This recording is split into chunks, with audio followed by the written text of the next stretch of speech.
దేవుడు సహాయం చేయాలంటే ఏ టు జెడ్ మోటివేషన్ సిరీస్లో ఈరోజు లెటర్ జి.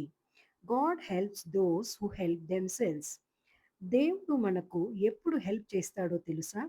విత్తనాలు నాటకుండా వర్షం వచ్చినా ప్రయోజనం లేదు కదా. మనం ఖాళీగా కూర్చుని మనకు కావాల్సినవన్నీ జరగాలనుకుంటే అది అస్సలు జరగదండి. ఎప్పుడైతే మీరు మీ కోసం పోరాడటం మొదలు పెడతారో, ఎప్పుడైతే మీ ఎఫర్ట్‌ని నమ్ముకుంటారో, అప్పుడే ఆ దేవుడు కూడా మీకు తోడుగా నిలబడతారు. మనము అందరము చేసే తప్పేం ఏంటో తెలుసా? దేవుడు మన కష్టాలన్నిటినీ తీరుస్తాడు. అదృష్టము మన తలుపు తట్టుతుందని ఎదురు చూస్తుంటాము.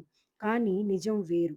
మీరు మిమ్మల్ని నమ్ముకుని కష్టపడేటప్పుడు ఈ ప్రపంచం కూడా మీకు తోడుగా ఉంటుందండి.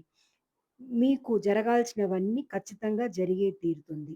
సహాయం కోసం ఎదురు చూడకుండా మీకు మీరే సహాయం చేసుకోండి. సాధిద్దాం, గెలుద్దాం. ఈ వీడియో నచ్చితే లైక్, షేర్ అండ్ సబ్స్క్రైబ్ చేయండి.